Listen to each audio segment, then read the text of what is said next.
কিছু আছে আপনার ওই যে বাণিজ্য ভিউ বাণিজ্য বা ট্রেন্ড, এটা একটা অসুস্থকর প্রতিযোগিতা। সবাই কোনো না কোনোভাবে ভাইরাল হতে চায়, নিজেদের মধ্যে নিজেদের একটা কম্পিটিশন থাকবে।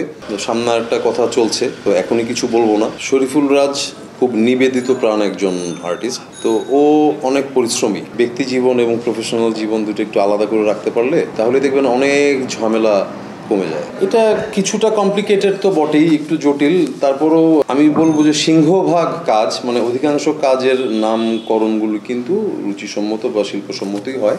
আর কিছু আছে আপনার ওই যে বাণিজ্য ভিউ বাণিজ্য বা trend, go with the flow. একটা পরিবারের যদি 10 জন সদস্য থাকে, 10 জনই চিন্তাভাবনা তো একরকম থাকে না। হয়তো 5-7 জনের চিন্তা মিলবে, 2-3 জনের চিন্তা একটু আলাদা থাকবে। সো আমাদের দেশটাতেও তো এরকম। আমাদের দেশের অডিয়েন্স যদি থাকে 15 থেকে 18 কোটি, সবার টেস্ট তো আর একরকম হবে না। এটা খারাপ না, আবার আমি এটাকে সাধুবাদও জানাবো না। যারা একটু অন্যরকম নামকরণ করে থাকে নাটকের, তারা আস্তে আস্তে শিল্পসম্মত নাম করুক, এটাই কামনা করি। এটা একটা অসুস্থকর প্রতিযোগিতা। সবাই কোনো না কোনোভাবে একটু লাইমলাইটে আসতে চায়, একটু অ্যাটেনশন চায়, ভাইরাল হতে চায়। এটা তো আসলে 1-2 দিনে যেহেতু হয়নি, এটা কন্ট্রোল হতেও তো 1-2 দিনে হবে না, একটু সময় লাগবে। এটা আমাদের সবার, শুধু আমাদের শিল্পীদের না, জনসাধারণ সবার সচেতনতা যত আস্তে আস্তে বৃদ্ধি পাবে, এই জিনিসগুলো তত আস্তে আস্তে কমে আসবে।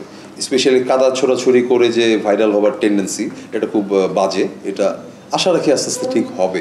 পরিকল্পনা তো তেমন কিছু নেই, সবাই ভালো করছে। আমাদের দেশের প্ল্যাটফর্মটা আর একটু বাড়লে, যেমন আমাদের দেশে তো এখন দেশীয় প্ল্যাটফর্ম আছে চরকি, আর বঙ্গ বিঞ্জ, দীপ্ত প্লে, আর চ্যানেলের একটা আছে আই স্ক্রিন। এছাড়া তো ওইভাবে নেই। আর এদের মধ্যে সবাই যে খুব ভালো করছে তা না, আমি বলবো না, তবে সবার মধ্যে চেষ্টাটা আছে। আর শুধু ভালো করতে চাইলেই তো হবে না, অনেক কিছু রিলেটেড আছে আর কি একটা প্ল্যাটফর্মকে স্ট্রংলি দাঁড়াতে হলে। তবে আমি চরকি বিঞ্জ বঙ্গ এগুলি নিয়ে খুব আশাবাদী, এরা ভালো করছে।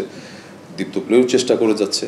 সামনে যদি আরও 2-1টা প্ল্যাটফর্ম স্ট্যান্ড করে, তাহলে নিজেদের মধ্যে নিজেদের একটা কম্পিটিশন থাকবে, তখন সবাই চেষ্টা করবে ভালো করার, তখন আরও বেশি ভালো হবে। আমি তো ভাই অভিনয় মাধ্যমের মানুষ, সেটা ওটিটি হোক, ইউটিউব হোক, টেলিভিশন হোক, ফিল্ম হোক, টিভিসি হোক, হোয়াট এভার ইট ইজ, আমি আমার কাজটাই করে যাব। আর ওটিটিতে তো একটা কাজ করছি, ওটিটির অ্যাপ্রিসিয়েশনটাও ভালো। তবে আমাদের দেশের মানুষের প্র্যাকটিসটা আরও তৈরি করতে হবে ওটিটির দিকে ঝোঁকার। আমাদের কিন্তু ওটিটি ভিউয়ার্সটা এখনও তুলনামূলকভাবে একটু পিছিয়ে।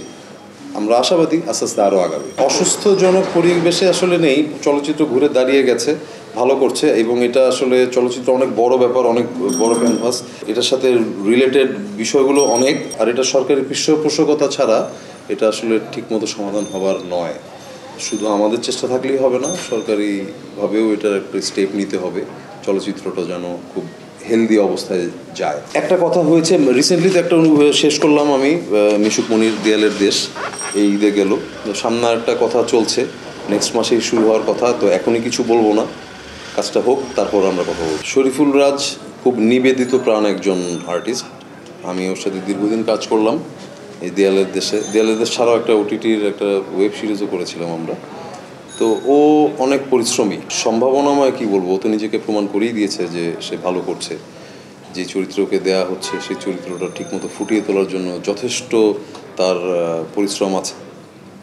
ও আরও ভালো করুক, এটাই কামনা করি। উপদেশ দিতাম তখনই যখন দেখতাম যে কোনো কিছু উপদেশের প্রয়োজন।